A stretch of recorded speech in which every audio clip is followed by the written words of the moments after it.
changes that have been announced have been all about? Yes. Thank you, Mr. Speaker. First, I would like to say how inappropriate it is that the Secretary of State made this statement on Friday outside the House and hasn't even bothered to come here today, Mr. Speaker, to speak for herself. We in the SNP welcome this U-turn from the Secretary of State, which vindicates what we, along with a range of charities, women's organisations and faith groups, have been saying since the July budget in 2015.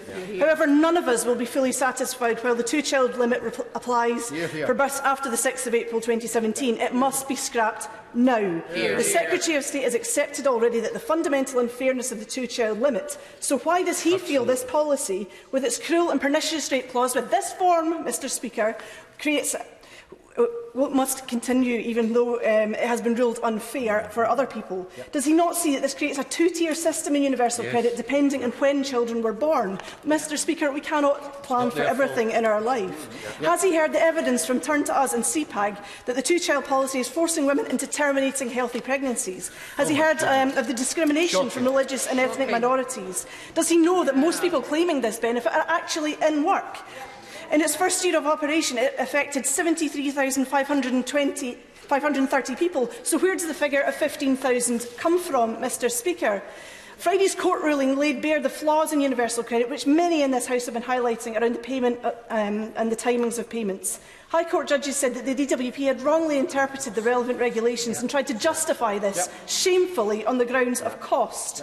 What steps will he take to put this right? And will he stop wasting money in the courts rather than ensuring our constituents get what they are fully entitled to? And lastly, Mr. Speaker, in its final year alone, the benefit freeze will cut £4.7 billion from the welfare budget, more than the money that the Chancellor pledged for the work allowance for the next 4 years. Will he make the case to the Chancellor to scrap the freeze, which is making life so hard for so many of our constituents? Mr. Speaker, I'm grateful that the Honourable Lady has welcomed the changes that have been announced. For that I am indeed grateful. She refers to the Secretary of State. She will be aware that the statement in terms of the changes was made in my name. The regulations have been laid in my name, and that is absolutely appropriate that I come here and quite rightly answer questions that colleagues have.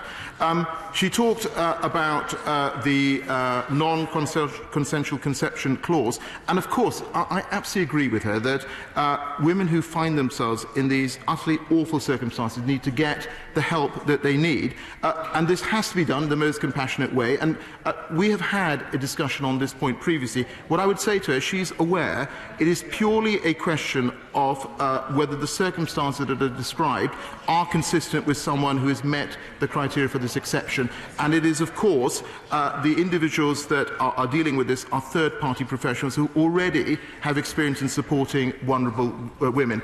And the final point, in terms of the court judgment on Friday, Mr. Speaker, as I've said, we will consider that and respond.